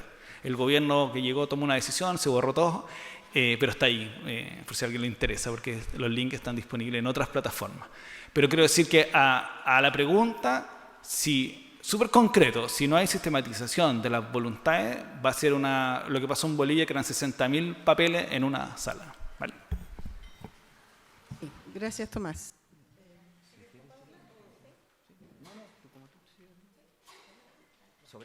Sí, sobre esta pregunta. Bueno, yo creo que es fundamental el tema de la devolución o la trazabilidad desde el punto de vista de la participación al texto final, como dice Tomás. A pesar del gran esfuerzo que se dio en el 2016 en el procedimiento de la presidenta Bachelet, yo la verdad que soy crítica, no tanto porque por el nivel de participación, que al parecer a nivel comparado fue alto, ni por los esfuerzos de sistematizar esa información, sino que queda la duda de este proyecto que fue presentado días antes del término del gobierno, de su redacción. A mi parecer, caímos en un error, porque finalmente aparece un texto también escrito en el Ministerio Interior o en la SECPRES, no sé, la verdad Tomás podrá tener más información, pero ¿quién lo redactó? ¿Por qué se eligieron ciertas ideas y no otras? Eso no hay información, entonces me parece que no se puede volver a caer en lo mismo y por lo tanto, digamos, es la gran oportunidad de la redacción de un texto a través de o una convención, asamblea constituyente o una convención mixta, donde finalmente vamos a tener acceso y la importancia también de regular de forma transparente esas discusiones, la deliberación y el producto final. Pero la importancia, yo creo que de la participación en estos cabildos tiene no solamente como la utilidad de la incidencia directa en la regla, que probablemente puede ser difícil, sino que es un ejercicio también de democracia y de volver a encontrarnos, que es lo que yo he estado recogiendo en los distintos lugares donde me han invitado o también he participado en estos cabildos de conversación. Eso. Gracias, Paula. Gabriel. Sí, con respecto a la participación, pensando en el tiempo se me pasó justamente mencionar eso porque es uno de los puntos también que no está en lo absoluto mencionado en el acuerdo del 15 de noviembre y que es preciso establecer mecanismos, es decir, los mecanismos de participación popular más allá de lo que va a ser el plebiscito de entrada, la elección de delegados a la convención y la participación en el referendo ratificatorio final. ¿Qué etapas o qué instancias existen para este tipo de participación? Bueno, primero las que ya son conocidas y que ya se han experimentado en parte, como fueron los diálogos ciudadanos antes de la terminación del gobierno de Bachelet. Algo de esto se ha hecho con los cabildos actuales, ¿sí? Pero creo que en esta etapa preliminar, que es la que sirve para la formación de la agenda de reformas, todavía es necesario estructurarla. ¿Se puede utilizar algo de lo ya acumulado? Yo creo que sí, y sería muy, muy sano, pero me parece que esto va a tener que tener una regulación especial, que va a tener que canalizarse a través de la convención o de alguna comisión paralela de apoyo que nombre y que trabaje con la convención. Luego, la intervención popular en materia de envío, por ejemplo, de propuestas de reforma, participación en audiencias y foros de discusión que pueden darse y realizarse al mismo tiempo que se está elaborando el texto. Y finalmente, lo que es en general como la prueba de fuego de los procesos participativos, que es la posibilidad de que antes de la sanción final del proyecto, este sea devuelto a ciertos foros que tuvieron participación en la etapa inicial de formación de la agenda de reformas y luego en la formulación de propuestas. ¿Por qué? Porque esta discusión última, la posibilidad de hacer observaciones y demás, de revisar el texto antes de su aprobación, es lo que hace posible que se detecten omisiones flagrantes, porque normalmente lo que pasa en todos los procesos participativos es que hay un gran proceso casi inevitable de filtro, pero que la gente que participó lo puede sentir como una traición. Y esto es muy frecuente y un fenómeno muy, muy estudiado en los procesos participativos, sea constituyentes o de otro tipo, que en principio la participación se hace como un elemento de legitimación, pero si está mal implementada, puede terminar siendo perniciosa, porque en vez de legitimar más la Constitución a los ojos de los ciudadanos, se ve, con este término que es muy caro a los chilenos, como una trampa, ¿no? Muchas gracias. Cada uno de ustedes ha recibido preguntas desde el público. No sé si alguno o alguna quisiera comenzar respondiendo. También pueden conversar entre ustedes respecto a lo que acaban de presentar antes. La idea es que conversemos Sí. entre todos. No, yo tengo una pregunta, pero para Gabriel. Gabriel decía en el fondo que para dirimir las posibles diferencias al interior de la Asamblea, veías como posible que finalmente este quórum de los 2/3 fuese rebajado. Pero el acuerdo es bastante como, si algo tiene como definido explícitamente es que no se podrán cambiar esos quórums. Entonces, y que la propia asamblea o la convención va a determinar sus propias reglas de procedimiento por ese quórum también, o sea, es de aprobación de las normas y de aprobación de las reglas de procedimiento. Eso. Sí, gracias, gracias, Paula. Aquí mismo en lo que tú estás diciendo tenemos un problema interpretativo, es decir, el quórum de los 2/3 puede utilizarse, pero no está establecido en ese acuerdo qué pasa si no se llega a ese quórum. Y eso es un fenómeno no de Chile, ese es un fenómeno que ha ocurrido cada vez que aparece un quórum especial. Y esto se ha resuelto de distintas maneras. Una manera en la cual se ha resuelto a veces es disminuyendo el umbral, no de primera instancia, pero sí como un mecanismo para terminar decidiendo aquellos aspectos de la Constitución que no pueden quedar fuera y que no se puede sobrecargar a la ciudadanía. No se podría enviar, suponte, una lista de 30 temas a que decidan los ciudadanos por un referendo por sí o no. Eso sería una locura, eso descarrilaría todo. Entonces, digamos que quienes lo pusieron quisieron atarlo de esa manera, yo lo entiendo, pero eso es un problema interpretativo. De hecho, y aquí sí hay un paralelo con lo que ocurrió en Bolivia, con una situación que no se asemeja a la coyuntura actual de Chile, pero donde se estableció la regla de los 2/3 para aprobar la nueva Constitución, en la ley que reglamentaba la convocatoria a la constituyente, ¿sí? Ya por la reforma que se hizo al procedimiento de reemplazo dentro de la Constitución del 67 antes de que se convocara. Luego la ley de convocatoria que sanciona el Congreso pone como requisito que se sancione la nueva Constitución por 2/3 y cuando se reúne la Convención se cuestiona esto. Ahí el cuestionamiento fue mucho más frontal porque la fuerza mayoritaria, que era el MAS, el partido de Evo Morales, quería pasar por encima la restricción de los 2/3. Pero aquí se buscaron muchas fórmulas para tratar de combinar digamos, para respetar al final la regla de los 2/3 sin dejar de sancionar la Constitución. Y por ejemplo, una cosa que se hizo en ese proceso fue distinguir entre la aprobación general de la Constitución y la aprobación en particular de capítulos y artículos. Entonces dijeron, la aprobación en general se hace por mayoría absoluta, con lo cual la Constitución queda aprobada. Los temas en particular se aprueban por 2/3. Y si no se alcanzan los 2/3, se va a un referendo ratificatorio.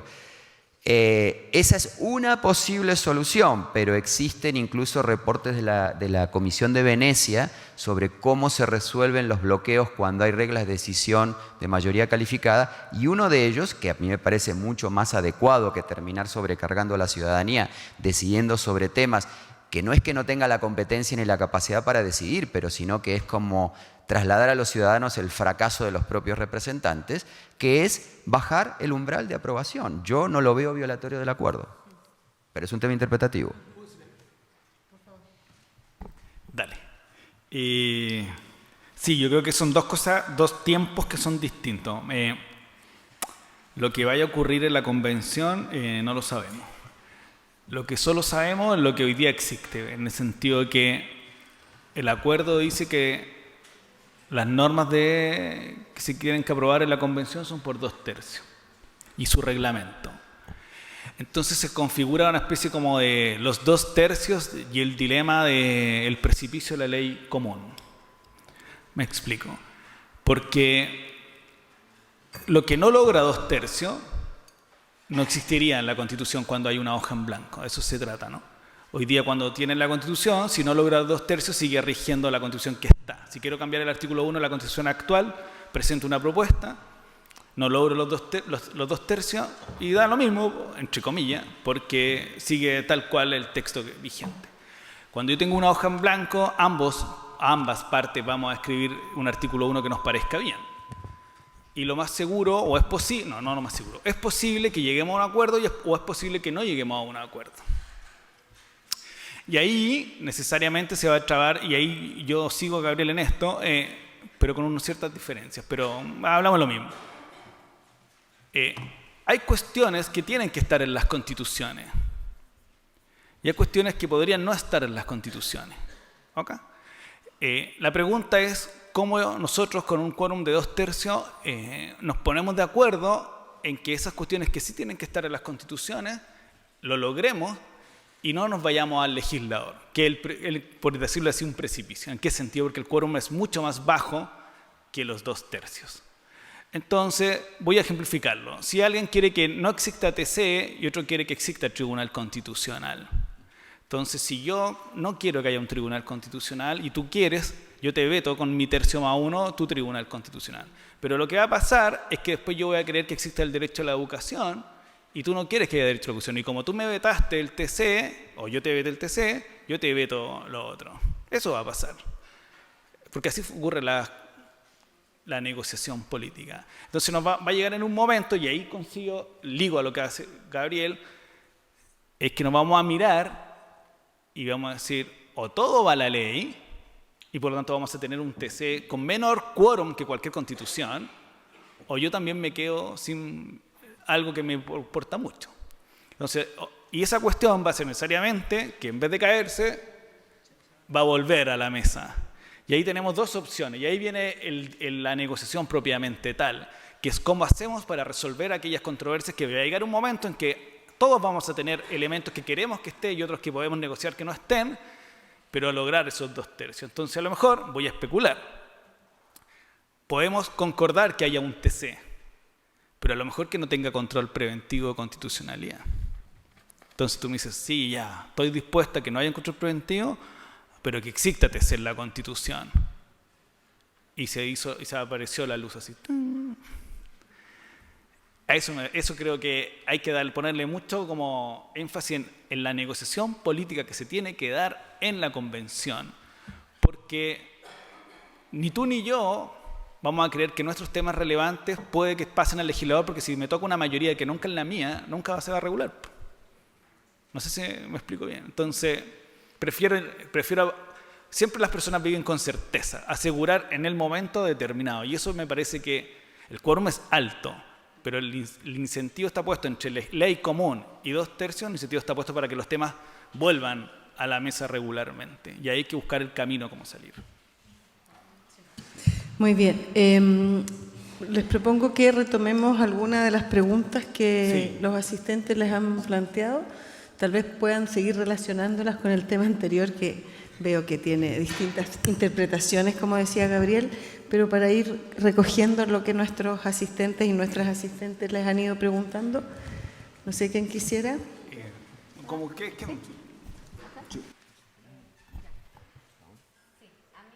Esta pregunta sobre, ¿es conveniente fundar otro modelo económico o es mejor una constitución que no se pronuncie sobre eso? Bueno, claramente esta es una constitución que sí consagra un modelo económico determinado y eso está reconocido explícitamente en las actas constitucionales y en cómo ha funcionado, digamos, estos 40 años.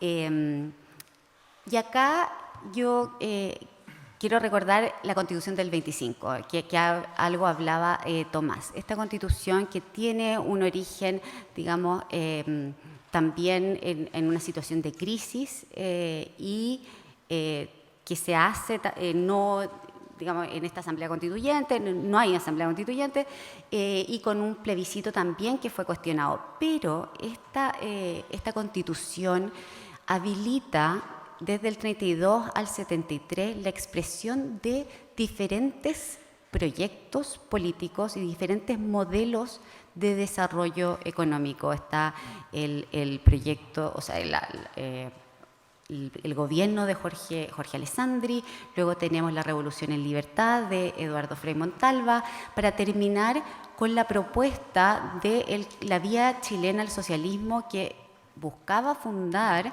también un cambio radical de modelo económico, pero digamos, la característica era respetando la institucionalidad, una cuestión que ahora nos puede parecer bastante ilusa, o que un proyecto de esas características requeriría per se un cambio de la base fundamental del Estado, como es la Constitución.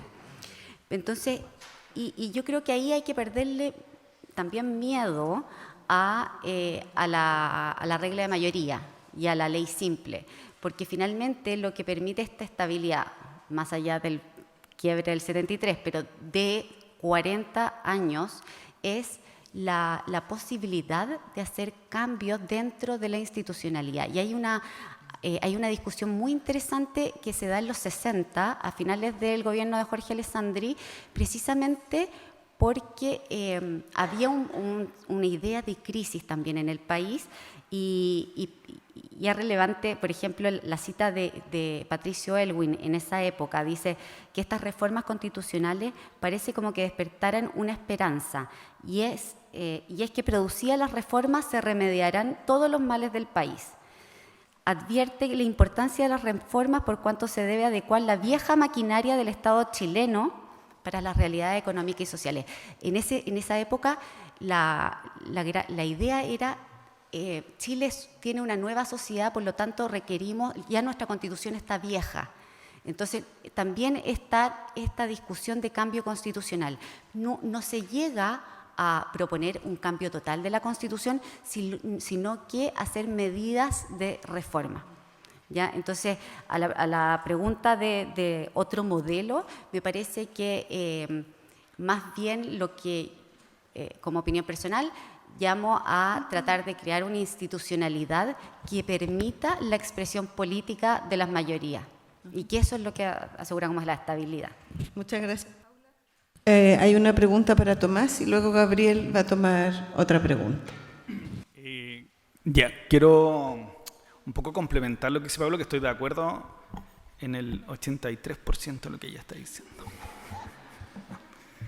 Lo que pasa es que es una y que se liga a mi pregunta, para que no me digan que no. Dice: la población tiene mucha expectativa sobre la nueva Constitución. ¿Qué es lo que realmente se puede lograr con ella? ¿A qué demandas sociales podría dar respuesta? ¿Vale? Y tiene que ver con lo siguiente. En el debate público, incluso el día del acuerdo y los días siguientes, se dijo, bueno, si no hay acuerdo, en los 2/3 vamos a tener una Constitución mínima. Y lo que no se acuerde se va a la ley. ¿Vale? Entonces, lo dijo gente de izquierda, y yo así como, o entendemos algo distinto de Constitución mínima, o alguno de los dos está en un error. ¿Vale? Por lo siguiente, porque Paula da un súper buen ejemplo que es muy claro, que es las constituciones tienen que al menos pactar un mínimo modelo de Estado, aunque sean mínimas en cuanto a su escritura o sean muy desarrolladas. Por ejemplo, las constituciones nórdicas son muy breves. Las constituciones más de la zona más latina, Portugal, Italia, España, son más extensas, para qué decir las latinas, ¿vale? Pero en Europa ambos coinciden, las mínimas y las más extensas, en que tienen un estado de bienestar detrás. Ese es el pacto constitucional. Entonces tú le dices al legislador, gane la derecha o gane la izquierda, porque ya tenemos cierto acuerdo de hacia dónde van a ir las directrices de las políticas públicas y el legislador. Eso permite que los distintos proyectos políticos puedan convivir con sus matices hacia la izquierda o hacia la derecha. Lo que a mí me gustaría, y es lo que yo temo, ¿vale? Temo que nos netiemos en la convención para no llegar a un mínimo pacto de Estado mínimo. Entonces eso quedaría en que la mayoría que gane va a fijar el rumbo, y gana otra mayoría, se va para otro rumbo, porque no hay directrices de pacto propiamente tal. Ese me parece que es un riesgo. ¿Qué me gustaría a mí respecto a las políticas sociales? Algo muy sencillo que voy a tratar de ejemplificar así. Nuestra Constitución en el eje izquierda-derecha está más o menos consensuado, se sitúa en el eje extremo-derecha, ¿vale? Si se mueve un poco hacia acá, me parece que es un éxito, porque permitiría que otros proyectos políticos también pudieran desarrollarse bajo las lógicas o políticas o propuestas que ellos creen. Y cierro con 2 ejemplos. A mí me tocó ser asesor legislativo para la reforma de salud. Siempre cuento este ejemplo, si alguno lo escuchó me pifea, pero es verdad. Estábamos tratando de crear un fondo de compensación solidario entre FONASA y ISAPRE. Entonces llega un día el ministro de Salud y me dice, Tomás, tengo dos cuestiones que decirte. Que, 1, tenemos reforma a salud. Y 2, tu fondo murió. Porque nos van a llevar al Tribunal Constitucional porque la solidaridad es inconstitucional. Ejemplo 2, sistema de pensiones, reparto. Lo que se está discutiendo hoy día, que el famoso caso de la mujer que quiere sacar sus dineros para pagar el crédito hipotecario, lo que nos está diciendo es que el modelo es 1000% individual y que tú no puedes reclamar que tu pensión tiene un problema porque le falta solidaridad, sino que lo tienes que ocupar desde la lógica de la propiedad individual. Entonces, y cada vez que se ha querido reformar el sistema de pensiones hacia uno que incorpore solidaridad, es inconstitucional. Nosotros le decíamos a los abogados que siempre decían los inconstitucionalistas, porque siempre encontraban todo inconstitucional. Pero lo que hay detrás es que algunos proyectos políticos están permitidos y otros no. Eso creo que es lo que hay que avanzar hacia, que todos los proyectos políticos estén permitidos, pero sostenidos en un mínimo pacto o acuerdo constitucional social. Tomás, Gabriel, es tu turno de tomar alguna pregunta. Si quieres puedes contestar alguna o las mezclas entre todas, tú ves lo que te acomode más. Ok. Bueno, acá tengo varias. Bueno, una pregunta dice, en el acuerdo no aparece, pero luego se señaló que quienes escojan no cambiar la Constitución, entiendo en el primer plebiscito, en el de abril o mayo próximo, sí pueden escoger la forma mixta o el 100%, entiendo en referencia a la segunda pregunta. Eso dependerá de cómo se confeccionen las preguntas, pero en principio yo no estaría en contra de que quienes están en contra de la Constitución de todas maneras prefieran alguna forma de convención en el caso de que triunfe una de esas opciones.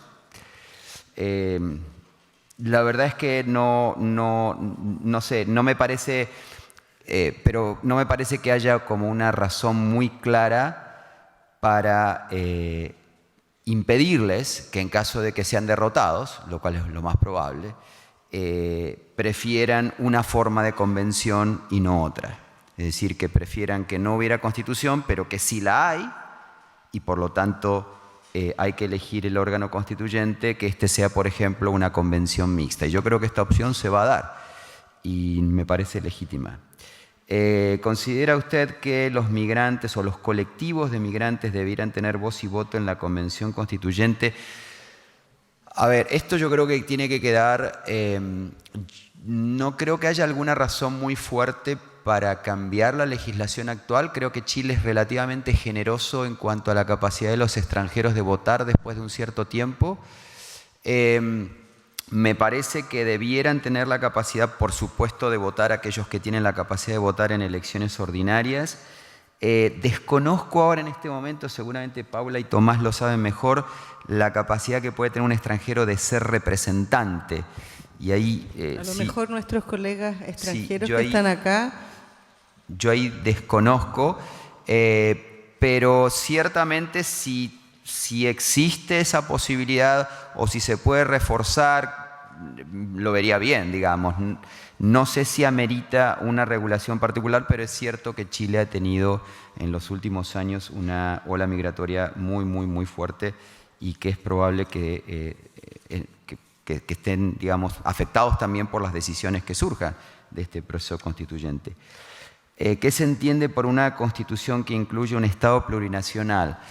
A ver, el Estado-nación, el Estado se originó, la noción de Estado, de entidad política, administrativa, coercitiva, colectiva en un territorio determinado, nace en Europa entre el siglo XVI y XVII, asociada al proceso de formación de naciones, ¿sí? O sea que los estados que vemos formados en el siglo XVIII y sobre todo en el XIX se denominaban estados-nación. ¿Por qué? Porque eran formas de gobierno y de organización colectiva que abarcaban a una única nacionalidad, a una única nación, a un único pueblo que se suponía que tenía una identidad relativamente homogénea. Esto es lo que se cuestiona hoy en día en muchas versiones de la idea de multiculturalismo, la idea de derechos comunitarios dentro de un Estado nacional, y que la versión, digamos, más acabada, más extrema, si uno lo quiere poner, es la idea del Estado plurinacional, que es la imagen opuesta del Estado-nación, es decir, es una forma de organización colectiva que reconoce en su seno distintas nacionalidades, es decir, que no tiene una única identidad. ¿Qué diferencia hace eso respecto de declaraciones tales como que, no sé, eventualmente que Chile es una comunidad multiétnica o pluriétnica? En el fondo no hace una diferencia completa o no necesariamente. Es posible que se haga una declaración donde se diga que Chile es un Estado multiétnico o multicultural o que acepta la existencia de pueblos originarios, hay varias fórmulas. Lo que va a depender del alcance de estas declaraciones es qué derechos de autogobierno se le otorgan a ciertas comunidades, porque claro, la idea del Estado plurinacional también en el extremo supone la existencia de diversos organismos, organizaciones jurídicas, que esto es lo que se avanzó mucho en Bolivia y sí tiene ciertos problemas para implementar en algunos estados donde la demanda no sea absolutamente imperiosa para adoptar un sistema de múltiples órganos, cuerpos jurídicos.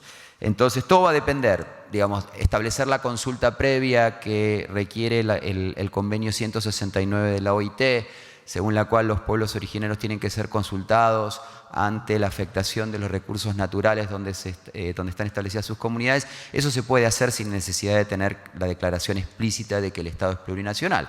De hecho, solo por la firma de tratados internacionales que se van a tener que incorporar explícitamente, quizás en alguna cláusula en la nueva Constitución, eso ya puede quedar y se puede también hacer explícito, no es excluyente. Por último, esta pregunta que, muy breve, ¿qué papel ha jugado hasta ahora la Mesa de Unidad Social y qué rol debería jugar para lograr una nueva Constitución? Yo no he tenido diálogos con la Mesa de Unidad Social, lo que sí creo es que son críticos de todo esto, son gente cercana a la Unidad Social, son los que han estado declarando que este acuerdo es un acuerdo que rompe con la movilización social, que excluye a los movimientos sociales. Yo creo que el papel de los movimientos sociales de cualquier tipo, incluyendo este, es luchar porque la regulación de este proceso los incluya, ¿sí? Y que incluya su representación y que la convención constitucional en cualquiera de las formas que adquiera sea de la representación más diversa de la ciudadanía y de la sociedad civil posible. Y creo que quedándose al margen y criticándolo desde afuera no es la postura adecuada, pero eso es todo lo que podría decir. Gracias, Gabriel. Ya tenemos que ir cerrando. Paula tiene todavía unas preguntas que han llegado de los asistentes. Bueno, esta pregunta era para los tres, pero ¿qué es exactamente lo que a su juicio hay que cambiar en la Constitución para dar respuesta a las demandas ciudadanas de pensiones, educación, salud, etcétera? Esta yo creo que es una muy buena pregunta y que está dando vuelta en la opinión pública. Es decir, bueno, ¿cuál es la vinculación entre las demandas concretas de la ciudadanía con la Constitución? Y eso tiene que ver, por eso yo, y quizás no lo expliqué bien, pero Analizar el diagnóstico de la crisis institucional y la crisis de autoridad que atravesamos actualmente, y que se dan dos ejemplos en esta idea del evadir, no pagar, otra forma de luchar, no pagar, no respetar el pago del transporte, pero además, y eso a nivel social, pero también lo que vimos, lo que hemos visto hace poco respecto de la discusión en la Cámara de Diputados sobre el alza de la pensión solidaria. Vemos que el proyecto del gobierno era un alza un 20% y la Cámara de Diputados aprueba no. Ahora es un 50%, y tenemos a una diputada que nos dice en la prensa, bueno, atrévanse a llevarme al Tribunal Constitucional. Entonces, finalmente, lo que es una falta de obligatoriedad de las normas que nos regulan, y va desde la norma del transporte a la norma más básica que nos da la estructura del Estado. Y a propósito de lo que decía Tomás, yo no creo en que exista una Constitución neutra. Por cierto que no, la Constitución va a dar ciertas características y nos da un sentido de identidad a toda la comunidad. Entonces, en eso también estamos de acuerdo. Porque finalmente en la Constitución lo que está es la distribución del poder, y no solamente en los órganos del Estado, sino que a través especialmente de los derechos y del capítulo 3º se reconoce poder a ciertos grupos sociales, ¿ya? Y el problema que veo yo respecto de todas estas demandas particulares sociales es dónde están las trabas para hacer los cambios, y en la concentración de poder que sí se refleja en determinadas normas y prácticas constitucionales. Eso. Porque finalmente la Constitución va a determinar quién, cómo y para quién se gobierna. Con eso termino. Gracias. Muy bien. Muchas gracias, Paula. Bueno, llevamos ya casi 2 horas, un poco más, de conversatorio. Como les decía al inicio, la idea como Facultad de Ciencias Sociales es poder realizar un aporte en el sentido de reunir invitados que nos traigan temas que nosotros no sabemos, que a veces creemos saber, pero por lo menos acá nos hemos dado cuenta de que hay muchas cosas que hemos aprendido. Y en ese sentido, como Escuela de Psicología, Escuela de Trabajo Social, Instituto de Sociología y Escuela de Antropología, contarles que estos conversatorios justamente tienen la idea de, dado lo que está sucediendo en la contingencia, poder ir identificando temas donde nos podamos reunir a conversar, a dialogar, a reunirnos. También es una forma de reconstruir tejido social, que es algo que nos tiene hace más de 40 días con estas manifestaciones. Quisiera agradecer muy especialmente a nuestros 3 invitados, a Paula, a Gabriel, a Tomás. Creo que ha sido una instancia muy interesante donde, a propósito de este octubre de 2019, ¿no?, que nos tiene conmocionado a veces, tristes, otras, enojados, preocupados, el tema de la Constitución nos parecía, como equipo de directoras, que era una instancia importante como para iniciar estos conversatorios. Así que muchas gracias, Tomás, muchas gracias, Paula, Gabriel, muchas gracias a todos los asistentes, muchas gracias a quienes nos apoyaron en la organización de esto, y continuaremos con los conversatorios y aprendiendo, y a ver si avanzando también como sociedad, como país y también como universidad. Muchas gracias y que tengan buen día.